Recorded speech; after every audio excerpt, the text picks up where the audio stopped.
नमो सिद्धाणं नमो आयर्याणं नमो वज्रायाणं नमो लोये सवसाहुनं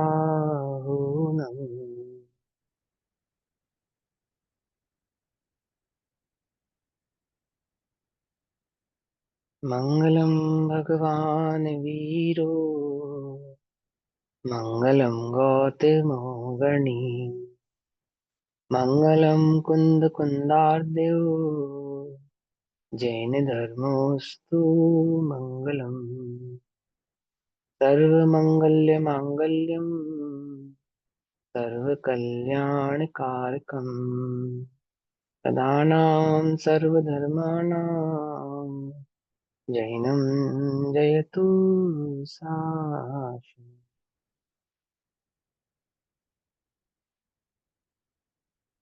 सर्वव्यापीकचेद्रूप स्वरूपाय परात्मने स्वोपलब्धिप्रसिद्धाय ज्ञानानन्दात्मने नमः।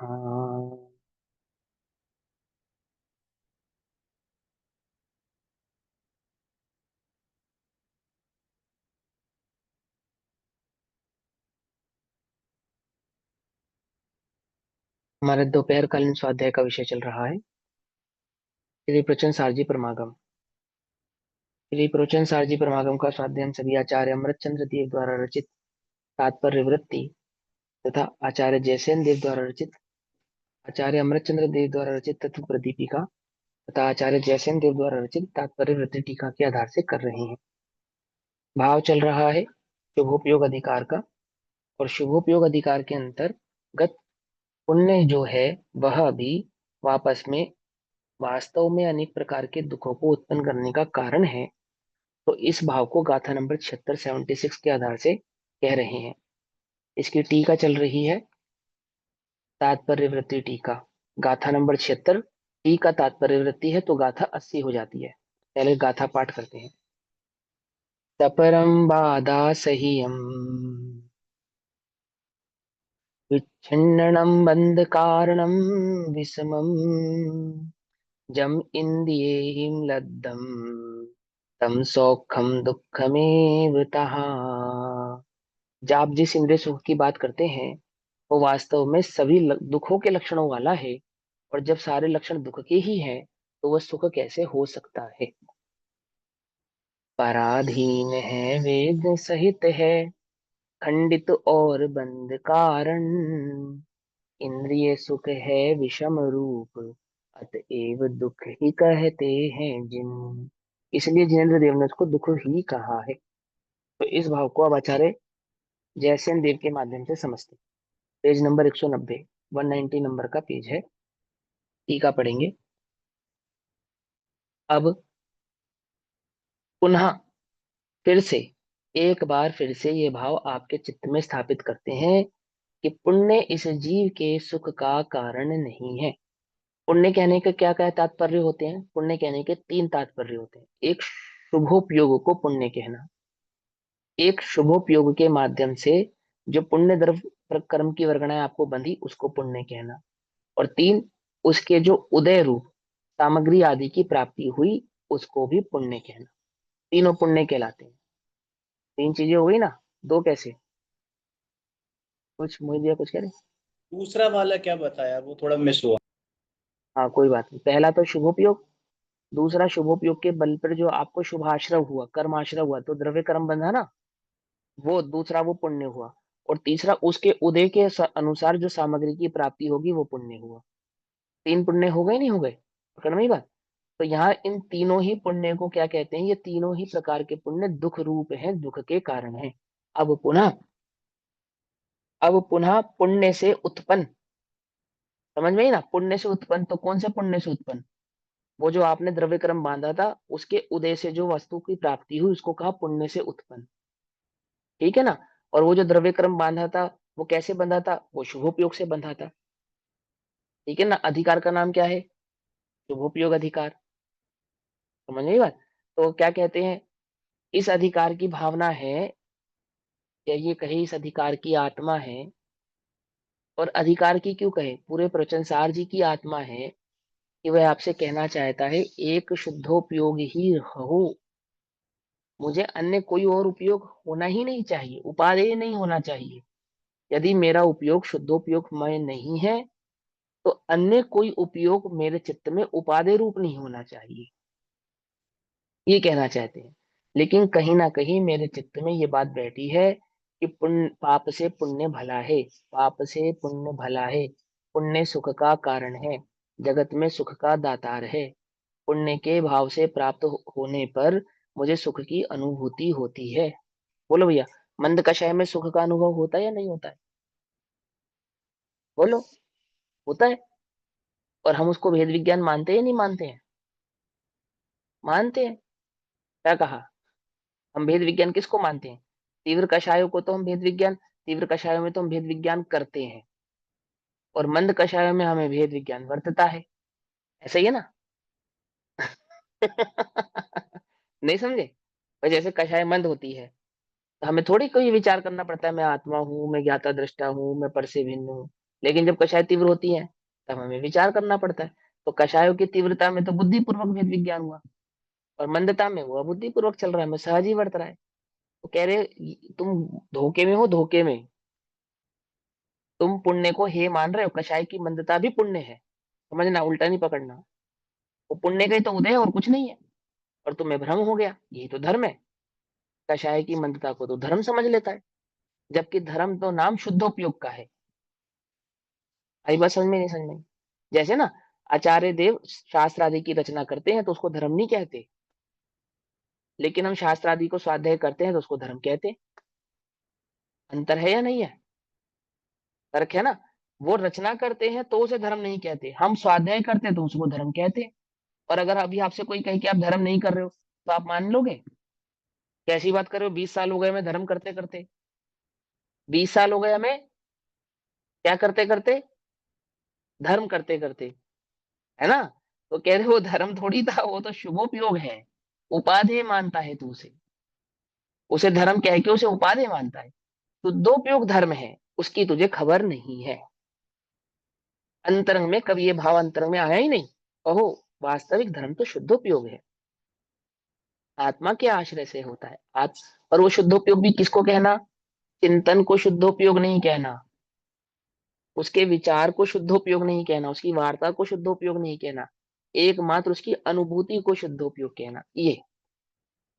और वो कहते हैं कि अनुभूति जब प्रकट होगी जब श्रद्धान होगा कि पाप और पुण्य ये हे है, और वह शुद्धोपयोग वास्तव में उपादेय है, तो अनुभूति को प्रकट करेगा, है ना?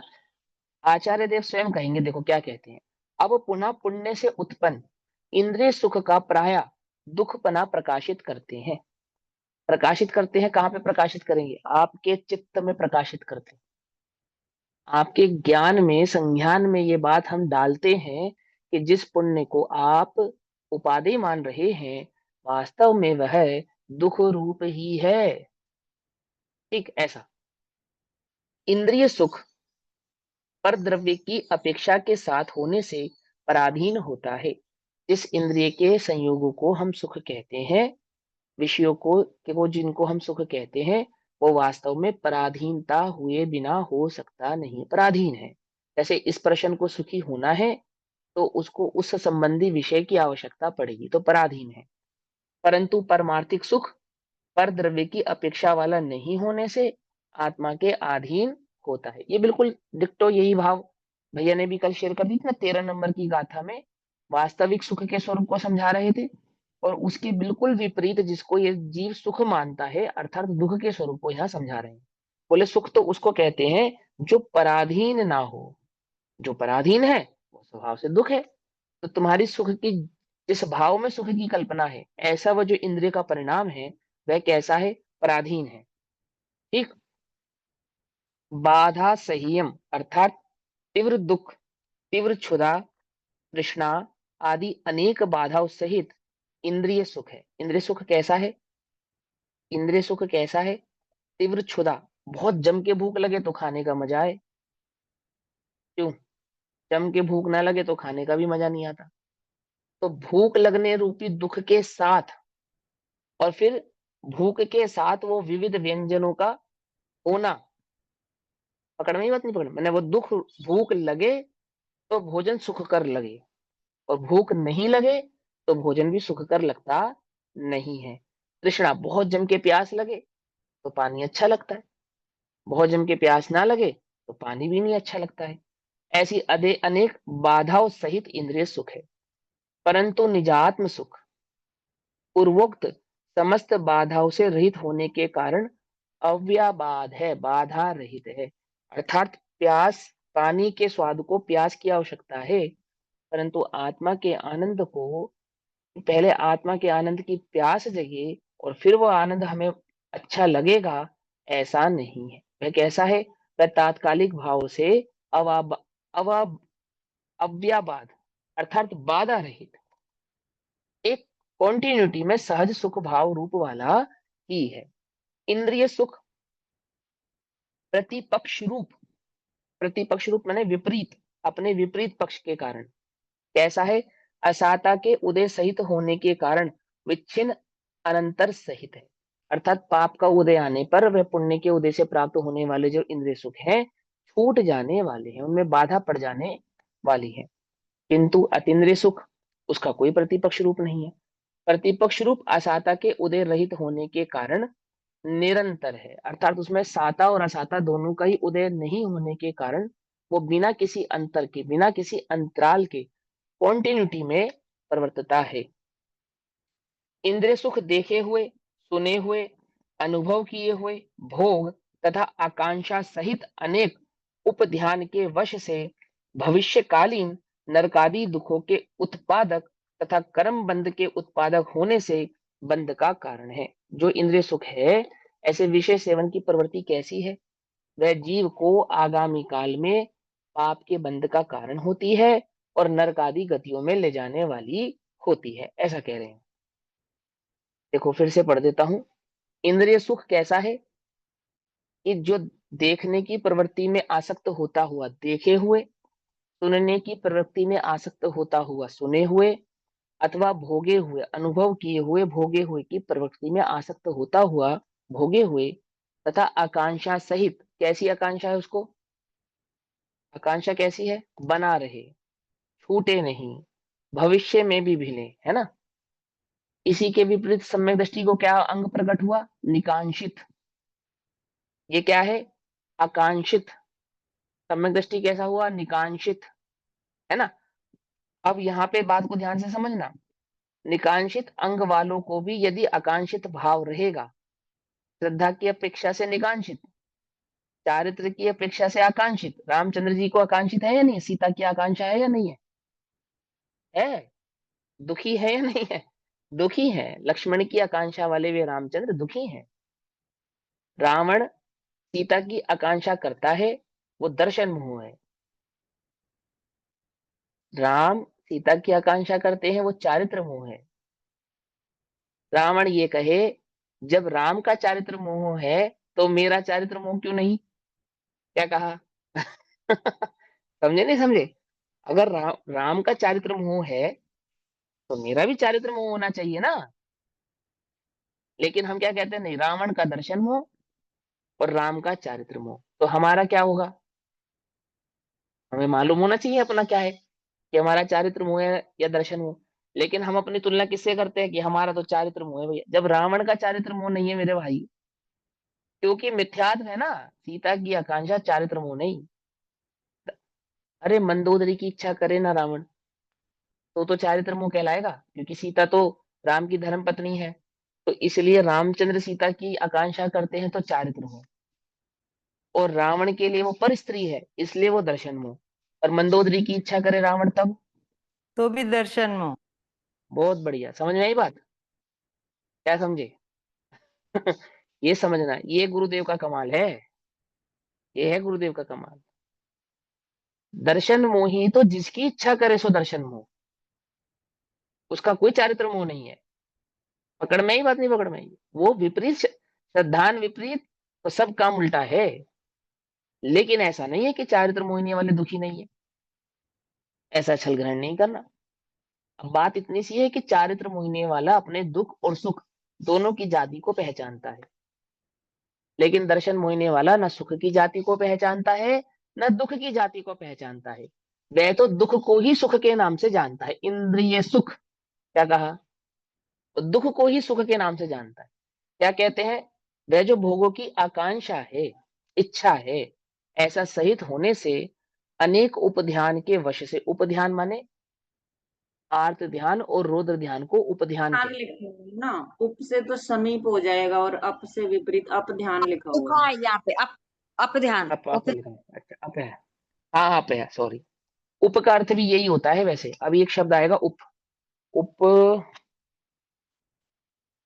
उपरक्त, उपरक्त शब्द आएगा अभी, है ना? अभी पढ़ेंगे, आगे समझा देता हूँ। हाँ, अपध्यान, अपध्यान का मतलब क्या होता है? आर्त ध्यान और रुद्र ध्यान को अपध्यान कहते हैं, यानी कि दुखी करने वाला परिणाम। और उपरक्त का मतलब भी विपत्ति होता है, माने विपत्ति की ओर ले जाने वाला या विसंगति की ओर ले जाने वाला, तो उसका नाम भी उपरक्त होता है। तो उपध्यान, अपध्यान कर देता हूं मैं इसको, ठहरो। हाँ, अपध्यान के वश से, अनेक अपध्यान के वश से, अनेक प्रकार की, यानी कि जो पांच इंद्रिय की अनेक प्रकार की इच्छाएं होती है ना विषयों की, तो अनेक प्रकार के अपध्यान, आर्त ध्यान और रौद्र ध्यान, प्राप्त हो जाने पर रौद्र ध्यान और नहीं प्राप्त होने पर इच्छा होने से आर्त ध्यान। ठीक। अपध्यान के वश से भविष्यकालीन नरकादि दुखों के उत्पादक, अर्थात जो भविष्य में नरकादि गतियों का कारण बनता है, तथा कर्म बंध के उत्पादक होने से, तथा कर्म के बंध का कारण होने से क्या होता है? वह बंध का कारण कहलाता है। परंतु जो अतीन्द्रिय सुख है वह कैसा है कि वह समस्त अपध्यान से रहित होने के कारण, सभी प्रकार के आर्त और रुद्र ध्यानों से रहित होने के कारण कैसा है? बंध का कारण नहीं है। ठीक है ना? किसकी बात कर रहे हैं? अतीन्द्रिय सुख की बात कर रहे हैं। अतीन्द्रिय सुख बंध का कारण नहीं है। जहां शम या परमोपशम व्यतीत समाप्त हो गया है, वह विषम या असंतोष कारक है। अर्थात ऊंचा नीचा है, उबड़ खाबड़ है, वह कैसा है? वह सम नहीं है। सम माने समान, जिसमें समरसता रहे, एक कॉन्टिन्यूटी रहे और एक जैसा बना रहे, घटे बड़े नहीं, ऊपर नीचे नहीं हो। जैसे इंद्रिय सुखों के साथ क्या है? कभी कोई अच्छा लगता है, कभी कोई अच्छा लगता है, कभी कोई अच्छा लगता है। जो अभी अच्छा लग रहा है थोड़ी देर बाद वो अच्छा नहीं लगता है, कभी ज्यादा अच्छा लगता है, कभी कम अच्छा लगता है। तो उसमें क्या है? वो कॉन्टिन्यूटी नहीं है, समरसता नहीं है। और इसके जो विपरीत है, अतीन्द्रिय सुख कैसा है? वो प्रति समय में अनंत आनंद देने वाला होने पर भी एक जैसा आनंद और एक जैसा ही भोग उसमें समान रूप से बना रहता है। तो यहाँ कहते हैं जहां शम, शम का माना होता है समान, या परमोपशम व्यतीत समाप्त हो गया है, वह विषम या असंतोष कारक है। जिसमें संतोष प्राप्त नहीं होता उसको असंतोष कारक कहा। अथवा हानि वृद्धि सहित होने से, घटना बढ़ना होने से, हानि वृद्धि सहित होने से विषम है, परंतु अतीन्द्रिय सुख परम संतोष कारक है, हानि वृद्धि से रहित है। और जो इंद्रियों से प्राप्त संसार सुख है, वह सुख जिस प्रकार पूर्व कथित पांच विशेषणों से विशिष्ट होता है, उसी प्रकार दुख ही है, ऐसा अभिप्राय है। अर्थात इंद्रियों की प्राप्ति से, उन विषयों की प्राप्ति को जो तुम सुख कहते हो, वास्तव में इन पांच कारणों वाला होने से वह दुख ही है और कुछ नहीं है, ऐसा कह रहे। उसी प्रकार दुख ही है, ऐसा यहाँ अभिप्राय जानना चाहिए। इस प्रकार पुण्य जीव के तृष्णा का उत्पादक होने से, पुण्य कैसा है? जीव को तृष्णा उत्पन्न करने वाला है। पुण्य किस किस को कहना? तीन परिणामों का पुण्य नाम कहा यहाँ पे। विषय आसक्ति, विषयों की प्राप्ति, शुभ उपयोग और द्रव्य कर्म, वो तीनों के तीनों पुण्य है। वो पुण्य कैसा है कि जीव के तृष्णा का उत्पादक होने से, अर्थात जीव को तृष्णा उत्पन्न कराना वाला होने से। देखो, पुण्य का उदय वो जीव को तृष्णा उत्पन्न नहीं करा रहा, लेकिन जिसके चित्त में पुण्य उपादेय है उसको वह तृष्णा उत्पन्न करा रहा है, एक बात। दूसरी बात कि जिनको सम्यक दर्शन आदि प्रकट हो गया है, यदि वे भी पुण्य की सामग्री में आ सकते हैं, तो वह उनको भी तृष्णा ही उत्पन्न कराने वाला है, ऐसा कह रहे हैं। ठीक है ना, आसक्ति के कारण। तृष्णा का उत्पादक होने से दुखों का कारण है, क्योंकि तृष्णा स्वयं ही दुखमय है, दुख रूप ही है, लक्षण है ना, दुख का लक्षण ही तृष्णा है। तृष्णा इज इक्वल टू दुख। इस प्रकार कथन रूप से द्वितीय स्थल में 4 गाथाएं पूर्ण हुई। अब गाथा नंबर 77 नंबर की गाथा तत्व प्रदीपिका में कहते हैं, 191 191 नंबर का पेज है। सम्यक दृष्टि जीव को भी आसक्ति होती है क्या? हाँ, हो सकती है, चारित्र मोहिनी संबंधी आ सकती है ना उसको। चारित्र उसको में। दुखी मान रहे हैं ना। हाँ, इंद्र को दुख की फिर कैसे मानेंगे हम, चक्रवर्ती को दुखी हम फिर कैसे मानेंगे। चारित्र में। दुख है वो, हाँ दुख है। हाँ बोलो बोलो बोलो मोहित भैया बोलो।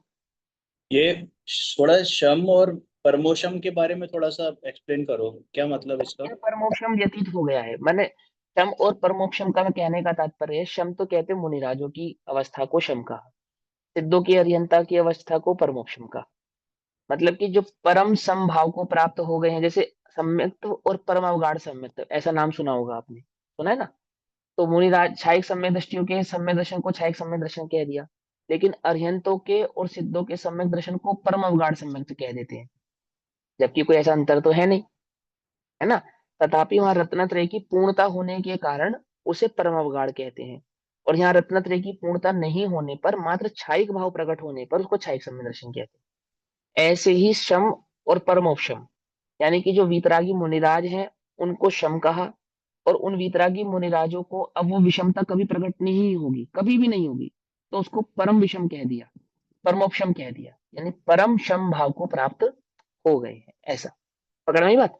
जैसे सम्यक और परम अवगाढ़ सम्यक में क्या अंतर है, न्यायिक सम्यक दर्शन और परम अवगाढ़ सम्यक में क्या अंतर है, सुना है या नाम नहीं सुना, परम अवगाढ़ सम्यक तो हाँ, 9वें है। अधिकार में हुआ है सदमोक्षण हाँ प्रकाशक। हाँ जो हाँ अवगाढ़ सम्यक दर्शन में छायिक सम्यक दर्शन है, श्रद्धा की हाँ अपेक्षा से तो दोनों का सम्यक तो समान है। छायिक सम्यक हाँ कह परम अवगाढ़ कह लो। छायिक सम्यक तो हाँ सामान्य गृहस्थ मतलब 12वें गुण स्थान तक कहलाता है, और उसके ऊपर जो अरिहंत अवस्था है उनको परम अवगाढ़ सम्यक कहते हैं, क्योंकि वहां हाँ, पर क्यों कहते रत्नत्रय हैं, हो गई है। क्योंकि रत्नत्रय की पूर्णता हो गई है ना। अब व्यावहारिक सुख और अनंत सुख में क्या अंतर है।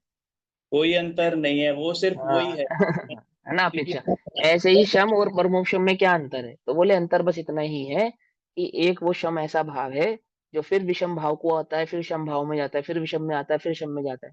लेकिन अरहंत और सिद्धों का कैसा है, परमोक्षम है, अर्थात अब वह फिर से विषम भाव को प्राप्त होगा नहीं। उस अपेक्षा से उन्होंने कहा कि जहां संभाव का भी अभाव हो गया, जो जो संभाव रहित है, और परमोक्षम भाव भी रहित है, ऐसा वो कैसा है, विषम परिणाम है, ऐसा कह रहे हैं। ठीक है ना, क्योंकि सम्यक दृष्टि अगर मुनिराज नहीं है, गृहस्थ आदि है, तो उसको न शम और न परमोक्षम दोनों नहीं कहेंगे, क्योंकि यहाँ चारित्र की मुख्यता से कथन चल रहा है। ठीक, श्रद्धा की अपेक्षा से तो सम रहेगा, लेकिन चारित्र की अपेक्षा से सम नहीं रहेगा, न परमोक्षम रहेगा, विषम ही रहेगा। वहां 5 इंद्रिय के विषयों का सेवन दुखी हुए बिना हो सकता नहीं है, किसी भी जीव को नहीं हो सकता। यदि मुनिराज 5 इंद्रिय के विषय का सेवन नहीं कर रहे हैं तो वे सुखी हैं। देखो क्या लिखा, छेडाला में लिखा ना, मुनि सकल व्रती बड़ भागी, भव भोगन ते वैरागी, है ना। सकल व्रती बड़ भागी, उनको बड़े भाग्य हैं, क्यों, क्योंकि वो भव्य भोगन, भव भोगन से वैरागी है, भोगों से वैराग उत्पन्न हुआ है। तो भोगों से वैराग्य लेने वाला तो हुआ बड़े भाग वाला, और भोगों में रमण करने वाला कौन हुआ, वो अभागी हुआ। सीधी सी बात सिंपल हो गई ना बात भाई, बड़भागी का अपोजिट अभागी, है ना। तो ऐसे यहाँ समझना, श्रद्धा की अपेक्षा से ना कथन करके चारित्र की मुख्यता से कथन करते हैं। अब क्या कहते हैं, अब पुण्य और पाप की अविशेषता, अर्थात दोनों में कोई विशेषता यानी अंतर नहीं है, अंतर नहीं है का निश्चय करते हुए, निश्चय करते हुए अर्थात श्रद्धान करते हुए, क्या श्रद्धान करते हुए, कि इस विषय का उपसंहार करते हैं, अब इस विषय को समाप्त यानी कि विराम देते हैं। उपसंहार करते हैं अर्थात अब विषय को विराम करते हैं, क्या कहते हुए, कि पाप और पुण्य में क्या नहीं है, अंतर नहीं है। इसका क्या करना है आपको, इसका श्रद्धान करना है, निश्चय करना है यानी कि श्रद्धान करना है। ठीक, क्या कहते हैं 77 नंबर की गाथा। नाही मणदिजो एवं नत्थि विशेषोति पुण्य पावाणम नंदी घोरमपारम संसारम मोहक्षणौ क्षणौ पुण्य पाप में भेद नहीं है ऐसा जो न करे स्वीकार मोहाच्छादित हुआ जीव वह भ्रमता भवन घोर अपार। ठीक है ना। अब वो तर्क उठाएंगे इसमें कि पाप और पुण्य में भेद है, ये भी तो आप ही बतलाते हो, ये कौन सा मुझे मालूम है। और अब आप ही कहते हो कि पाप पुण्य में भेद नहीं है। ठीक है ना। और आप क्या कहते हो कि पाप और पुण्य में जो भेद नहीं मानेगा, जो ऐसा स्वीकार नहीं करेगा, वो मोह से आच्छादित होता हुआ अर्थात मोह के आवरण में ढकता हुआ इस संसार में भव भ्रमण को प्राप्त होता रहेगा। तो आचार्य जयसेन देव उसको क्लियर करके समझाएंगे कि भाई हमने व्यवहार से वो बात कही थी, परंतु वास्तव में तो उसमें अंतर नहीं है, ऐसा ही हमें जानना चाहिए। इस प्रकार यानी कि सुखाधिकार और शुभोपयोग अधिकार के माध्यम से जो आपने सुख का स्वरूप समझा और शुभोपयोग का स्वरूप समझा, क्या समझ में आया आपको? जो आपको समझ में आया ना, इस प्रकार अर्थात जो भगवान के द्वारा कहा गया इस प्रकार पुण्य और पाप में अंतर नहीं है। इस प्रकार जो नहीं मानता, अभी देखो पुण्य और पाप में अंतर नहीं है, ये बात कहते हुए ये बात कहते हुए हम क्या सिद्ध करना चाहते हैं कि पूजन करते आदि समय, शास्त्र स्वाध्याय आदि करते समय तो हमें अनंतानुबंधी की मुख्यता नहीं होनी चाहिए। ऐसा सिद्ध करते नहीं करते हम? बोलो। कई बार करते ना कि भैया शास्त्र स्वाध्याय करते समय आप हमें अनंतानुबंधी की मुख्यता कैसे कह सकते हो? तो आप जानते हो आप क्या कर रहे हो? आप पुण्य को उपादेय स्वीकार कर रहे हो और उसके आधार से ये सिद्ध करना चाहते हो कि मुझे दर्शन मोह की मंदता या नहीं है अथवा चारित्र मोहनी आदि का उदय है। तम तो आप उसको स्वीकार ही नहीं कर रहे। एक ही है ऐसा तो आप मान ही नहीं रहे, भले ही आप कह रहे हो। समझे ना, जैन सिद्धांत क्या कहता है? इस प्रकार पुण्य और पाप में अंतर नहीं है, जो ऐसा स्वीकार नहीं करता, इस प्रकार जो नहीं मानता, वह मोह आच्छादित होता हुआ अर्थात मोह के वशीभूत होता हुआ घोर अपार संसार में परिभ्रमण करता है, यानी अनंत संसार में परिभ्रमण करता है। अनंत संसार मिथ्या दृष्टि है ना, ये मिथ्या दृष्टि की मान्यता है जो पाप और पुण्य में भेद नहीं करता, अर्थात पाप और पुण्य को समान ही मानता है। ठीक, क्या कहते हैं? यूं पूर्वोक्त प्रकार से शुभाशुभ उपयोग के द्वैत की भांति, शुभाशुभ उपयोग में द्वैत है या नहीं है? द्वैत माने दो पना, शुभ अलग और अशुभ अलग, है या नहीं है? है? क्या कहा? नहीं है। लेकिन जो शुभाशुभ में द्वैत मानता है, द्वैत की भांति और सुख दुख के द्वैत की भांति, जिस प्रकार उस मिथ्या दृष्टि ने शुभाशुभ में द्वैत माना और क्या माना? सुख और दुख में द्वैत माना। कौन से सुख और दुख में द्वैत माना? शुभाशुभ से प्राप्त होने वाले सुख दुख में द्वैत माना। उसने क्या करा? परमार्थ से पाप और पुण्य का द्वैत नहीं टिकता। परमार्थ से क्या कहते हैं? जैसे द्वैत नहीं है शुभाशुभ परिणामों में, जैसे द्वैत नहीं है शुभाशुभ से प्राण उत्पन्न हुए सुख दुखों में, ऐसे ही द्वैत नहीं है पुण्य और पाप में। पुण्य और पाप का द्वैत नहीं टिकता ऐसा, क्योंकि दोनों में, इन दोनों में, इस पुण्य और पाप में, ये पुण्य और पाप किसके कारक है? सुख और दुख के कारक हैं। और ये सुख और दुख के कारकों का कारक कौन है? वो शुभाशुभ परिणाम सुख और दुख का कारकों का कारक है। आती है बस समझ में नहीं आ रही? तीन चीजें समझ में आई। उपयोग, शुभाशुभ उपयोग यानी कि शुभाशुभ परिणाम। शुभाशुभ परिणाम से क्या हुआ? शुभाशुभ परिणाम से सुख दुख को देने वाली वह सामग्री प्राप्त हुई, और वह सुख दुख को देने वाली जो सामग्री है उसमें आपने क्या भेद करा? पुण्य और पाप का भेद करा। बड़ा मकान पुण्य का उदय, छोटा मकान पाप का उदय। पांच इंद्रिय के विषय सेवन की प्राप्ति होना पुण्य का उदय, और पांच इंद्रिय के विषय सेवन की प्राप्ति नहीं होना पाप का उदय। ऐसे ही तो भेद करते हो। ये तो कैसे करते हो? अनुकूल सामग्री प्राप्त होती है तो उसको पुण्य कहते हो, नहीं प्राप्त होती है तो उसको पाप का उदय कहते हो। ऐसे ही भेद करते हैं ना हम, या कोई दूसरे तरीके से भेद करते हैं? ये भेद है।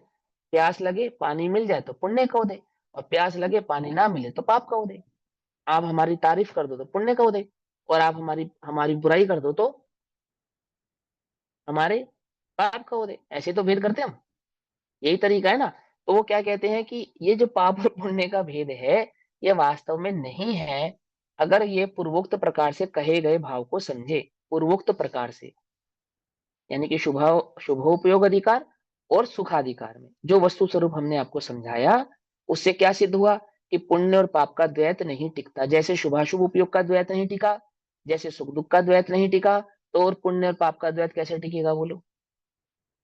नहीं टिकता, क्योंकि दोनों में अनात्म धर्मत्म अविशेष समान है। क्योंकि पुण्य और पाप में क्या नहीं है? आत्मा का धर्म नहीं है, अनात्म धर्मत्व, आत्मा का धर्म नहीं है।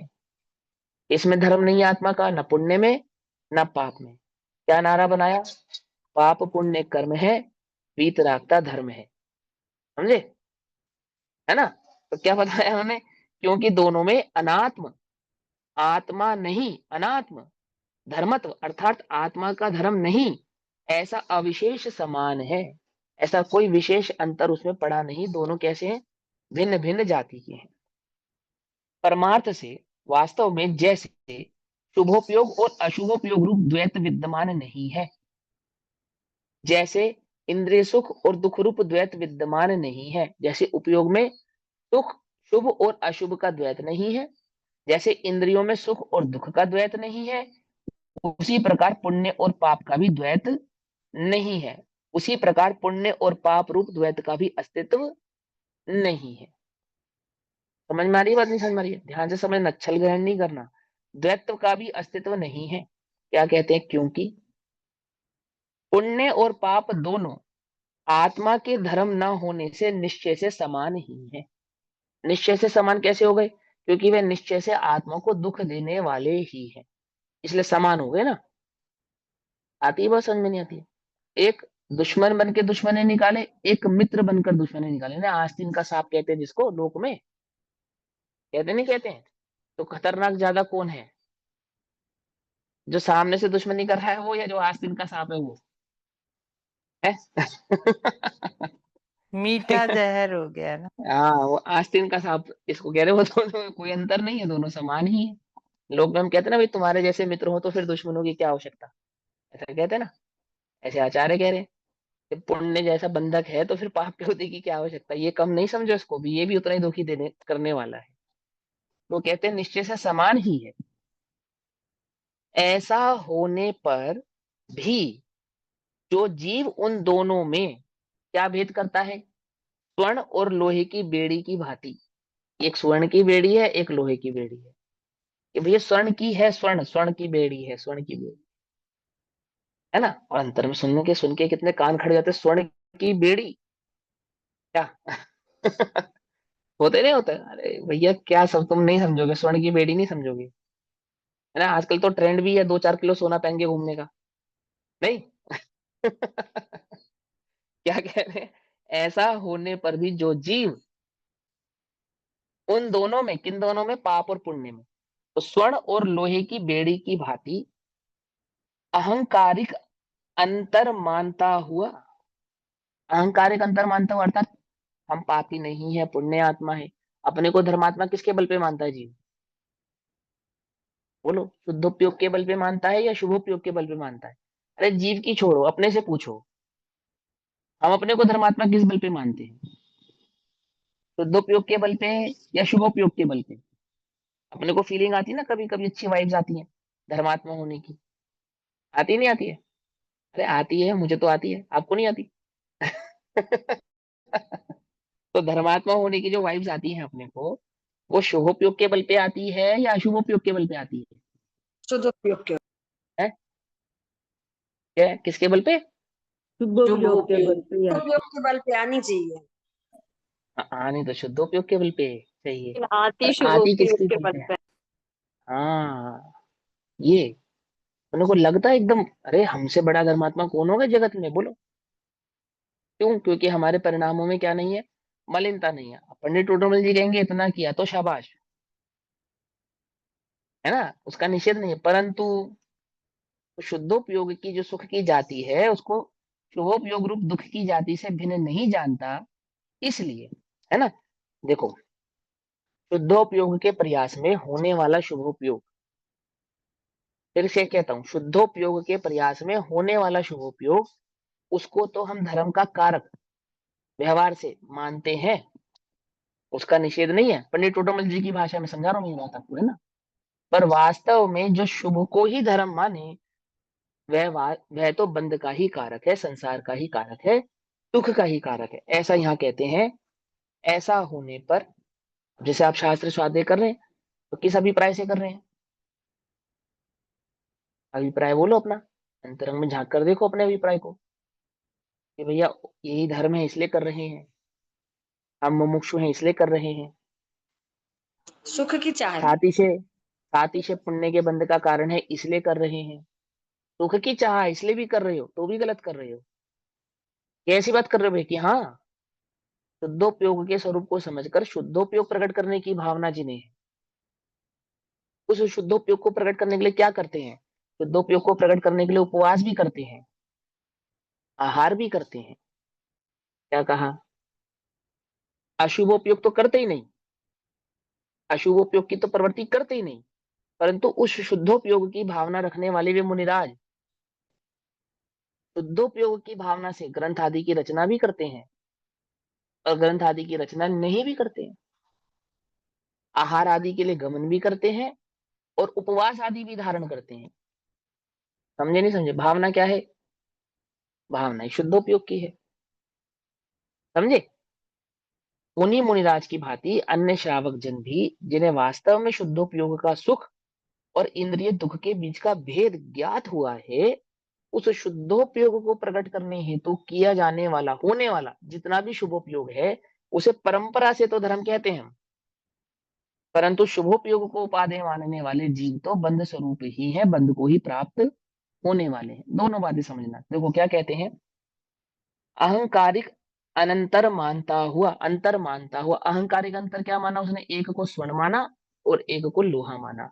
इस पे ध्यान नहीं दिया उसने, बेड़ी पर ध्यान नहीं दिया, है ना। मानता हुआ अहमिंद्र पदादि संपदाओं के कारणभूत, तो अहमिंद्र पद आदि संपदाओं का कारणभूत कौन है? शुद्धोपयोग या शुभोपयोग? देखो मुनिराज, पांच पांच पांडव, 3 पांडव मोक्ष गए किसके बल पे? शुद्धोपयोग के बल पे। और 2 पांडव देव हो गए सर्वार्थ सिद्धि में जाकर, किसके बल पर? शुभोपयोग के बल पर। समझना ध्यान से, है ना, शुभोपयोग के कारण। तो क्या कहते हैं? अंतर मानता हुआ, जो अहम मिंद्र पद आदि संपदाओं का कारणभूत है। पकड़ में आ रही बात? नहीं पकड़ में आ रही है? हम तुम्हें हलाहल, हलाहल माने जहर, सांख्य जहर पीने के लिए दें, तो एक को तो दे चांदी के गिलास में, और एक रखे स्वर्ण के गिलास में, लेकिन स्वर्ण के गिलास में, एक चांदी के गिलास में, तो कौन से गिलास का पीना पसंद करोगे? जहर तो जहर है। हैं? हाँ, लेकिन ये कहने में तो कितना अच्छा लग रहा है, देखो तो सही, समझो तो सही। ये उदाहरण इसके लिए नहीं दिया कि अब वो तो जहर है भैया, लेकिन ये महसूस ही नहीं कर रहे हम इस बात को। पुण्य का उदय जितना सुखकर लगता है, उतना जगत में कुछ और सुखकर लगता ही नहीं। लगता है? जितना बोलो। पुण्य का उदय सुख रूप है उतना ही दुख रूप भी है। अरे सुख रूप नहीं मानते मानते हैं, हैं ये नहीं है नहीं मानते है, हैं। मानते हैं है नहीं है जब। देखो 5 मिनट तो मैंने ज्यादा बताया,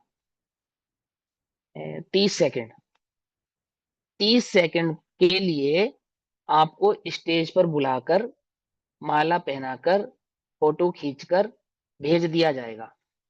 30 सेकंड में ये सारे काम हो जाएंगे। कितनी देर में? 30 सेकंड में आप आएंगे, माला पहनाई जाएगी, और आप वापस चले जाएंगे, और सामने बैठी पब्लिक में से कोई याद भी नहीं होगा कि आप कब आए और कब चले गए। इतने से भाव के लिए तो 4 घंटा भी स्टेज में बैठना पड़े, तो बैठता या नहीं बैठता? बोलो। सभा में बैठना पड़े तो बैठता या नहीं बैठता, कि मेरा नंबर आएगा, इसके लिए कि मुझे बुलाया जाएगा, सम्मानित किया जाएगा, माला पहनाई जाएगी और फोटो खींचेगी और भेज दिया जाएगा। इतनी देर के लिए तो 4 घंटे भी सभा में बैठे तो दुख रूप नहीं लगता, और प्रवचन में 5 मिनट एक्स्ट्रा हो जाए तो कक्षा 2-4 मिनट ऊपर नीचे हो जाए तो दुख रूप लगता है या नहीं लगता है। मैं तो ये इतना कहना चाहता हूँ कि वो पुण्य कितना सुखकर लगता है, ये हमारे अंतरंग में कितनी गहराई से बैठा है, इस बात को आचार्य देव भली प्रकार से समझते हैं। तो ये बात पुनरावृत्ति यानी बार बार बार बार हमें दोहरा कर कह रहे हैं कि भाई अहंकारिक अंतर मानता हुआ उस वास्तव में उसको अंतर मानता है या नहीं मानता है, वास्तव में मानता है। अब वो देखो ना यशोधर मुनिराज, क्या दृष्टि है उनके पास, वो चेलना में और श्रेणिक में भेद ही नहीं कर रहे। क्या भेद करें, बोलो, एक ने उपसर्ग किया ये भेद कर रहे हैं, और एक ने उपसर्ग नहीं किया ये भेद कर रहे हैं, या बचाया, ए भेद किया नहीं और गुणस्थान गिरा नहीं। क्या समझे, यदि ये भी विचार कर लेना कि मेरे कर्म का उदय है, राजा श्रेणी का इसमें दोष नहीं है, और मेरे कर्म का, यदि इतना भी विचार कर ले, उल्टा नहीं पकड़ना, गुणस्थान गिर जाएगा उनका, अकर्ता देखना पड़ेगा, पुद्गल का परिणमन देखेंगे तो छठा गुणस्थान बना रहेगा। कर्म के उदय का विचार किया और गुणस्थान गया। कुछ बात समझ में आती है नहीं समझ में आती, क्या कहना चाहता हूँ। ये तो चौथे पांचवें गुणस्थानों का विचार है कर्म का उदय, हालांकि वो भी नहीं करते, लेकिन भूमिका अनुसार कर्म की तरफ दृष्टि देखी, कर्ता कर्म संबंध नहीं जानते तुम, कर्म तुम्हें दुख का कारण है, कर्म के उदय के कारण जीव दुखी है क्या, अपने अज्ञान भाव से दुखी है, अपने अस्थिर परिणाम से दुखी है। दो कारण है दुखी होने के, पहला कारण अज्ञान जिसको हम मिथ्यात्व कहते हैं, और दूसरा कारण अस्थिर परिणाम जिसको हम चारित्र मोहिनीय कहते हैं। ये दो कारण जगत में दुख के हैं। हमारे लिए दुख का कारण कौन है, बहुत अधिक अगर हम खींच कर लाएंगे अपने उपयोग को तो कर्म के उदय पे टिका देंगे, ऐसा है या नहीं, बहुत अधिक, क्योंकि ये तो हम स्वीकारते हैं कि हम दुखी हैं और पाप के उदय से ही दुखी हैं। क्यों, अभी तुम्हें सर्व प्रकार की साता है इस समय, पुण्य का उदय सर्व प्रकार से, सर्व प्रकार का है ना, लेकिन अज्ञान वर्त रहा है, ये दुख रूप है, ये भाषित हो रहा है या नहीं हो रहा है, पूछो अपने से, पूछो कि अभी जो मुझे वर्तमान में अज्ञान वर्त रहा है, ये अज्ञान वास्तव में मेरा दुख है, दुख के कारण है, ये अपने को भाषित हो रहा है या नहीं हो रहा है। अनुकूल सामग्री सब प्राप्त है, सब प्राप्त है, मान के चलो गर्मी है तो सर्दी ठंड करने के लिए एसी है, अच्छे वस्त्र आभूषण है, भरपेट भोजन है, सभी प्रकार के इंद्रिय सुख हमको प्राप्त है, कोई दुख नहीं। और भैया आपकी क्लास में नींद आती है तो घंटा भर पहले हम सो भी गए थे, तो अब नींद भी नहीं आ रही, क्यों है, तो अभी तो सब प्रकार की अनुकूलता है, कोई समस्या नहीं है, लेट कर बैठ कर जैसा चित्त करता है ऐसे आराम से सुनते हैं, बात समझ में आती है। अभी तुम्हें कोई दुख है नहीं, लेकिन ये अज्ञान वर्त रहा है, ये दुख है, ये भाषित होता है। और अभी इसी समय इन पांच इंद्रिय की विषयों में से किसी एक विषय की आपूर्ति रुक जाए, होना बंद हो जाए, किसी भी विषय की, तो दुख रूप भाषित होगी या नहीं होगी, बोलो, अपने से पूछो ना, दुख रूप भाषित होगी या नहीं होगी। मान के चलो लाइट चली जाए, पंखा बंद हो जाए, एसी बंद हो जाए, भूख लगी आए, नींद आने लगे, क्या ऐसा लगने लगे यार बोर हो रहे हैं हम तो, अब अच्छा नहीं लगेगा बीच में छोड़कर जाना, 10 मिनट की बात है बैठे रहो, तो 10 मिनट आकुलित लगेंगे या नहीं लगेंगे, वो आकुलता का परिणाम रहेगा उसमें या नहीं रहेगा, वो जितनी देर पंखा बंद रहेगा उतनी देर आकुलता रहेगी या नहीं रहेगी, वो भूख लगेगी आकुलता होगी। पाप का उदय आकुलित करने वाला है, ये अंतरंग में लगता है, पुण्य का उदय सुख रूप है, ये अंतरंग में लगता है, ये अज्ञान दुख रूप है, ये इस जीव को कभी लगता नहीं है। क्या कहा, वो शुद्धोपयोग की प्रवर्तना जो नहीं है, अंतरंग में परिणाम जो स्थिर नहीं है, अपने आत्म भाव की जो खबर नहीं है, उसका रसस्वादन जो अपने को प्रकट हुआ नहीं है, वो अपने को कभी दुख रूप है ऐसा लगता नहीं। शास्त्र समझ में नहीं आता था तो दुख रूप लगता था, अब समझ में आता है ना, अब कैसा लगता है? दुख रूप लगता है। शास्त्र की विषयभूत वस्तु में आत्मा समझ में नहीं आया वह दुख रूप लगता नहीं है। कुछ बात समझ में आ रही है या नहीं समझ में आ रही है? ये भी तो साता का ही होता है ना, छह उपशम का बढ़ना, ये भी तो साता कर्म ही है, और क्या है? सहज ही प्राप्त हो जाता है कितने जीवों को, तो कुछ करना ही नहीं पड़ता, ऐसे ही सीख जाते हैं। आचार्य कहते हैं, अंतर मानता हुआ अहम इंद्र पद आदि संपदाओं का जो कारणभूत है, ऐसा जो धर्मानुराग है, अर्थात धर्म के प्रति राग का जो परिणाम है, ऐसे धर्मानुराग पर अत्यंत निर्भर रूप से, अर्थात शुभोपयोग पे जो निर्भर है, ऐसे अत्यंत निर्भर रूप से, गाढ़ रूप से अवलंबित है, अर्थात जो उस शुभोपयोग का ही अवलंबन लिए बैठा है, जो उस शुभोपयोग को ही धर्म माने बैठा है, जो उस शुभोपयोग में ही रचा पचा हुआ है, गाढ़ अवलंबन, अहमिंद्र पद का जो कारक है ऐसा शुभोपयोग, और उस शुभोपयोग में ही अपने उपयोग को जो टिकाए बैठा है। अहमिंद्र पना किसको कहते हैं? अहमिंद्र पना, जो अगले भव में मोक्ष जाने वाला हो। नहीं नहीं नहीं, अहम इंद्र किसको कहते हैं? सबसे ज्यादा जिसके पास मतलब उत्कृष्ट जाति नहीं नहीं, वो किसी के अधीन नहीं होता, वो खुद ही अपना जो इंद्र वैमानिक खुद। स्वर्ग में होते हैं, अधीन नहीं होते अन्य देवों के। हाँ, गीता जी स्वयं क्या कह रहे हो आप, बोलो। इंद्र जहाँ अपने अपने आप में सभी इंद्र हैं, सबकी संपदा, सबकी सब कुछ सब समान है। हाँ, कौन है, कौन सा इंद्रलोक है वो, कौन सा है? ये नौवे ग्रेवेक से शुरू हो जाता है। नौवे ग्रेविक से शुरू हो जाता है। दूसरा प्रश्न, यहाँ मिथ्या दृष्टि जा सकता है? नौवे ग्रेवेक तक जा हाँ सकता है। हाँ, जा सकता है ना, मुनि जाते हैं ना। हाँ। सुनो सुनो, मिथ्या लेकिन दृष्टि यहाँ नौवे पर, ग्रेवेक। अरे सुनो तो सही, यहाँ पे मिथ्या दृष्टि की मुख्यता से कथन ही नहीं है, लेकिन समझना, उल्टा नहीं पकड़ना, बिल्कुल भी विपरीत नहीं पकड़ना, ध्यान से समझना। अहिमिंद्र के अंदर नौवे ग्रेविक से लेकर अनुत्तर विमानों तक के सारे देव आते हैं, सिर्फ नौवे ग्रेविक के देव नहीं आते हैं। पहली बात तो ये समझो, यही तो नौवे बताया, ग्रेविक से, नौवे हाँ, ग्रेवेक से शुरू हो जाते हैं अनुदिश और अनुत्तर विमान हाँ, पांचों। तक के देव आते हैं ना। तो मैंने दूसरा प्रश्न क्या पूछा फिर आपसे, ये मिथ्या नौवे, दृष्टि, हाँ, ये में मिथ्या दृष्टि आ सकते हैं कि हाँ नौवे नीचे ग्रेवेक की तक, लेकिन ऊपर तो सिर्फ सम्यक दृष्टि ही जाते हैं। अनुदिश, नौ अनुदिश और पांच अनुत्तर विमान में से समय। मनतर में तो सम्यक दृष्टि ही जाते हैं, है ना। तो क्वांटिटी किसकी ज्यादा हुई है हिमिंद्रों में, मिथ्या दृष्टियों की या सम्यक दृष्टियों की?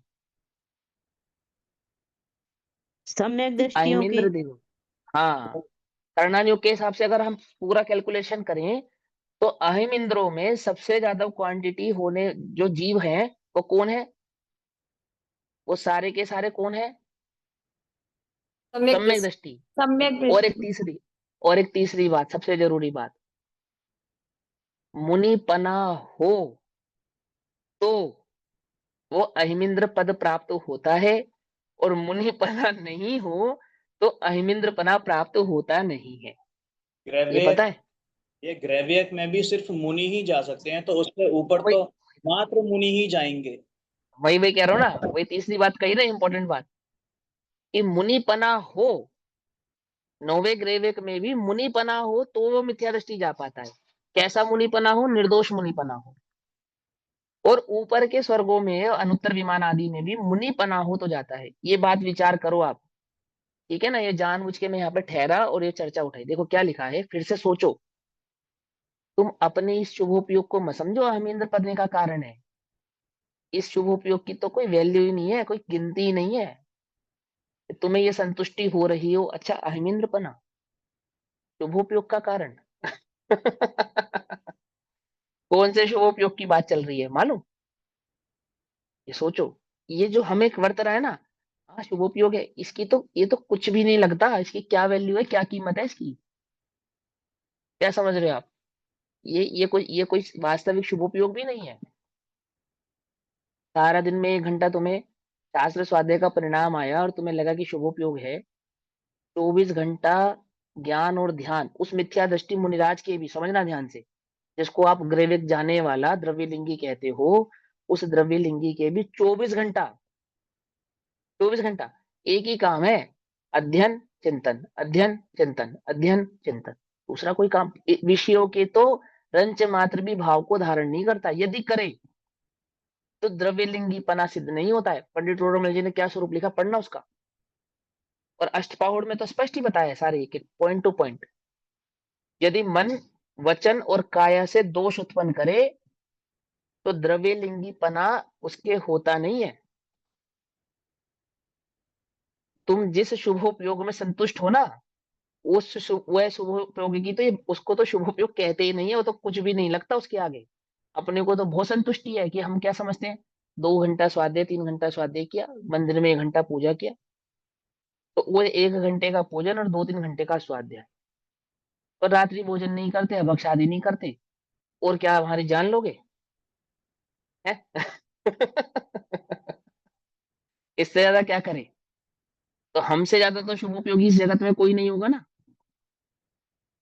क्या होगा सोचो। हम तो इसको ही शुभोपयोग मान रहे हैं। यहाँ ये लिख रहे हैं कि लोहे और सोने की बेड़ी का अंतर नहीं करता हुआ, नहीं मानता हुआ, अहम इंद्र पद आदि संपदाओं के कारणभूत ऐसा जो शुभोपयोग है, धर्मानुराग है, पकड़ में ही बात नहीं, पकड़ में ही। अहिमिंद्र पन्ने का कारण जो शुभोपयोग है, हमारा शुभोपयोग अहिमिंद्र पन्ने का कारण बन सकता है या नहीं बन सकता? वर्तमान का नहीं बन सकता। हाँ बोलो भैया, बोलो क्या कहना है। ये धर्म मतलब यहाँ पे कितनी बड़ी बात कही है कि जो अभी आपने थोड़ी देर पहले बताया था ना कि जो शुभोपयोग शुद्धोपयोग की तरफ ले जाने वाला है, उस हाँ, शुभोपयोग आते हैं यहाँ उस पर। शुभोपयोग की बात कर रहे हैं जो प्रयासरत ही है शुद्धोपयोग के लिए, पर शुद्धोपयोग को प्राप्त नहीं कर पा रहे हैं। ऐसे जीवों को जो शुभोपयोग वर्त रहा है, ऐसा वह जो शुभोपयोग है वो कैसा है? धर्मानुराग पर अत्यंत निर्भर रूप से उस पर स्थिर है, टिके हुए हैं, खड़े ही हैं, आगे नहीं बढ़े हैं, वहीं पर रह गए हैं, है ना। ऐसे गाढ़ रूप अवलंबित हैं वे जीव वास्तव में चित्त भूमि के उपरक्त होने से। चित्त भूमि कैसी हो गई उनकी? उपरक्त हो गई है। उपरक्त हो गई है माने अशुद्ध हो गई है, अर्थात पीड़ित है। चित्त भूमि कैसी है उनकी? पीड़ित। उपरक्त शब्द का अर्थ होता है पीड़ित, विपद, विपदा ग्रसित। अपना शुभोपयोग अपने को पीड़ित करता है या सुख देता है? अपना शुभोपयोग अपने को पीड़ित करता है या सुख देता है? अरे भैया आप अभी तो हमारा शुभोपयोग भी छुड़वा दोगे। तो सुखी हाँ ही भाषित होता है कि जब पढ़ रहे हैं कि चलो हो क्या बात है, हम तो पढ़ भी रहे हैं। हाँ, ये नहीं भैया आप तुम्हारा शुभ उपयोग भी छुड़वा दोगे। जैसे तैसे करके तुम पाप को छोड़ के शुभ में आए, और ऐसी बातें कर करके अब क्या चाहते हो तुम हमसे कि हम 5 दिन के विषय कषायों में लग जाए फिर से जाके? हैं? अरे भाई हम तुमसे ये नहीं चाहते हैं। ये देखो मैं थोड़ी कह रहा हूँ, ये कह ले चित्त भूमि से के उपरक्त अर्थात पीड़ित होने से। तो ब्रैकेट में देखो क्या लिखा उन्होंने, चित्त की भूमि कर्मोपाधि के निमित्त से रंगी हुई मलिन विकृत होने से। चित्त की भूमि कैसी हो गई है शुभोपयोग के कारण? मलिन हो गई है, विकृत हो गई है। आप ये समझो ज्ञानी तो उसे कहते हैं जिसे एक शुद्धोपयोग के बगैर चैन ना पड़े। सच्चा मुमुक्षु तो वह है जो सम्यक दर्शन के पीछे नहीं, वो आत्मा के पीछे दौड़ने का मतलब क्या है? मैं आत्मा हूं, मैं ज्ञान स्वभावी हूँ, ज्ञान ज्ञान ज्ञान, इसका अर्थ क्या है? जैसे उस चैतन्य की सिवा और कुछ नहीं सुहाता, उस चैतन्य की सिवा कुछ और नहीं भाता। उसके सारे उपक्रम एक चैतन्य में स्थिर होने के लिए मात्र हैं। समझना, निचली भूमिका में भी उठना बैठना सोना खाना पीना चलना बोलना स्वाध्याय सब उस चैतन्य में स्थिर होने के लिए कर रहा है, और कुछ नहीं चाहिए उसको, और कुछ नहीं चाहिए। समझ में आई बात नहीं समझ में आई? एक एक पिता ने कहा यदि मेरी लड़की से विवाह करना है तो 1 करोड़ रुपया की रकम बनाकर दिखानी पड़ेगी। अब वो 1 करोड़ रुपया रकम बनाने के लिए क्या नहीं करेगा, है ना, सब कुछ करेगा ना, भूखा भी रहेगा, मेहनत भी करेगा, तबीयत खराब होगी तो भी काम पे जाएगा, और सारे दिन और रात चिंतन किसका करेगा, 1 करोड़ रुपए का या प्रेमिका का, चिंतन किसका करेगा, है ना? अगर अवगाढ़ प्रेम का धारी होगा ना तो क्या करेगा, जो करेगा प्रेमिका के लिए करेगा। तो कहते हैं ऐसे ही जिसे उस शुद्धोपयोग की आत्मा की वास्तविक खबर उत्पन्न हुई है, उसे चैन नहीं पड़ता, कहाँ, शुभोपयोग में। अब है तो ही, आलसी तो रहेगा ही नहीं, सोकर तो दिन गुजारेगा नहीं, शेख चिल्ली की तरह तो विचारों में पड़ा नहीं रहेगा, उठेगा, मेहनत करेगा, काम धंधा करेगा, भाग दौड़ करेगा, सब कुछ करेगा, किसके लिए, उस प्रेमिका के लिए, जिनके चित्त की भूमि को वह शुभोपयोग और शुद्धोपयोग समझ में आया है। वे अशुभ प्रवृत्ति तो करते ही नहीं, वहां तो मतलब ही नहीं, उन्हें पता है वहां वो तो और दूर ले जाने वाला परिणाम है, वो तो उस शुद्धोपयोग से अति दूर ले जाने वाला परिणाम है। परंतु वह शुद्धोपयोग की वर्तना होवे, उसके हेतु से शुभोपयोग की प्रवृत्ति होती है, परंतु वह शुभोपयोग उन्हें क्या नहीं होता, सुहाता नहीं है, अर्थात वह उनकी दृष्टि में उपादेय नहीं। ये ऊंची बात कह रहे हैं, देखो कितना बात पढ़ी आप, चित्त की भूमि कर्म उपाधि के निमित्त से रंगी हुई अर्थात मलिन अर्थात विकृत होने से क्या हुआ, जिसने शुद्धोपयोग शक्ति का तिरस्कार किया है? शुद्धोपयोग की शक्ति का क्या कर दिया, तिरस्कार किया, शुभोपयोग तो अवहेलना कर रहा है, अवहेलना कर रहा है किसकी, शुद्धोपयोग की, अवहेलना करने वाला, स्वागत नहीं कर रहा है वो उसका। क्या कहा, जब तक शुभोपयोग रहेगा तब तक शुद्धोपयोग प्रकट होगा नहीं। हम शुभोपयोग से कह रहे तू जा, तो किसको बुलाने के लिए, अशुभोपयोग को, हाँ शुद्धोपयोग को, उसको बुलाने के लिए, ये समझ है ना। तिरस्कार क्या, ऐसा वर्तता हुआ, कौन, वो जो शुभोपयोग में संतुष्ट है उसकी बात कर रहे हैं, या जो शुभोपयोग से ऊपर नहीं जा रहा है उसकी बात कर रहे हैं, अर्थात जिनको शुद्धोपयोग प्रकट नहीं हो पा रहा है, नहीं हुआ है, उनकी बात कर रहे हैं, सभी गर्भित हो गए इसमें, है ना। संसार पर्यंत हम तो इसी में, हम तो चिंतन में ही संतुष्ट हैं, बने बनाए भगवान हाजिर हाजिर विद्यमान है ना हम, जरूरत है हमें शुद्धोपयोग की, क्यों भाई, तुम भगवान होने या नहीं हो, भगवान आत्मा होना, तो शुद्धोपयोग की आवश्यकता है। अरे आत्मा तो उसे कहते हैं जिसे आत्मा की भी आवश्यकता नहीं है, क्यों, कितना मजा आता है, कितना मजा आता नहीं आता सुनकर, चिंतन भी करने की आवश्यकता नहीं है, मैं तो भगवान हूं, विकल्प भी जिसको क्या है, दुख रूप है, सुन के कितना अच्छा लगता है अपने को, मजा आता है, आनंद, ज्ञान ही ज्ञान है भैया, बस सारे संसार में ज्ञान के सिवा कुछ नहीं है, है? हूँ स्वतंत्र निश्चल निष्काम, ज्ञाता दृष्टा आत्म राम।